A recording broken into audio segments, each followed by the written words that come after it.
प्रदेश में 1 अप्रैल 2025 में अवैध खनन, परिवहन और भंडारण के खिलाफ अभियान शुरू किया गया, जो अब 9 माह पूरे कर चुका है। और इस दौरान खनिज विभाग ने आंकड़ों के लिहाज से बड़ी कार्रवाई जरूर दिखाई, लेकिन जब इन आंकड़ों को गहराई से परखा जाता है तो कई ऐसे विरोधाभास सामने आते हैं जो विभागीय कार्यशैली और अधिकारियों की मंशा पर सवाल खड़े करते हैं। देखिए ये खास रिपोर्ट।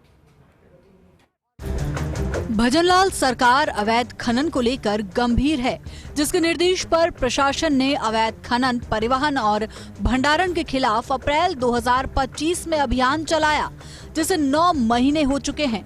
इस दौरान खान विभाग की टीमों ने कुल 7,335 प्रकरण दर्ज किए, जिनमें अवैध खनन के केवल 612, अवैध परिवहन के 6,364 और अवैध भंडारण के 369 मामले शामिल हैं।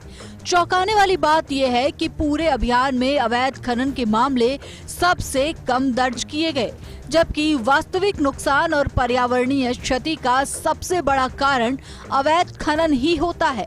यह स्थिति सीधे तौर पर फील्ड स्तर पर खनन स्थलों पर कार्रवाई की कमजोर इच्छा शक्ति को दर्शाती है। दैनिक औसत की बात करें तो 9 महीनों यानी करीब 275 दिनों में प्रतिदिन औसतन 26-27 प्रकरण दर्ज किए गए। इनमें प्रतिदिन औसतन 23 अवैध परिवहन, 2 अवैध खनन और 1 से भी कम अवैध भंडारण का मामला सामने आया।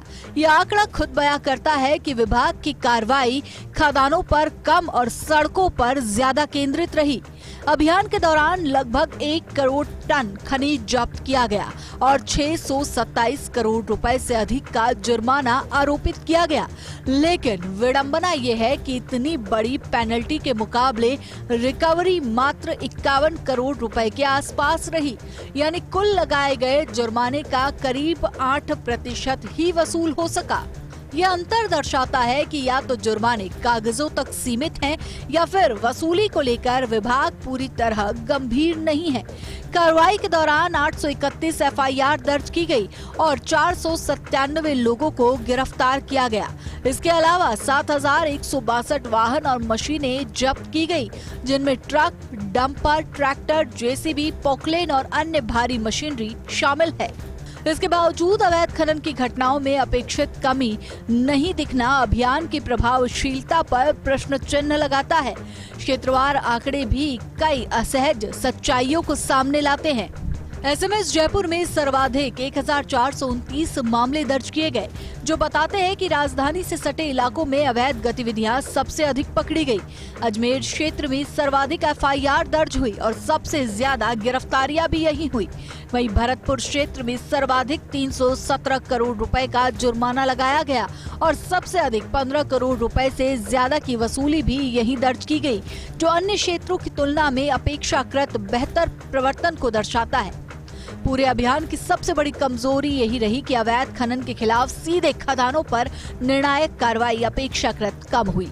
परिवहन को पकड़ना आसान है, लेकिन खनन स्थलों पर पहुंचकर कार्रवाई करने के लिए प्रशासनिक इच्छा शक्ति, राजनीतिक संरक्षण से टकराने का साहस और निरंतर निगरानी की जरूरत होती है।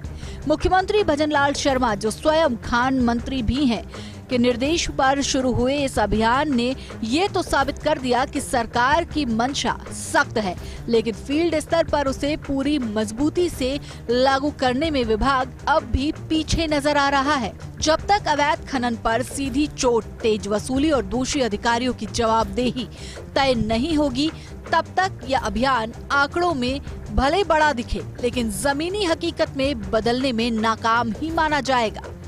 प्रदेश में अवैध खनन के खिलाफ चल रहे अभियान को 9 महीने पूरे हो चुके हैं। इस दौरान 7,000 से अधिक कार्रवाई हुई हैं और 627 करोड़ से अधिक का जुर्माना भी लगाया गया है।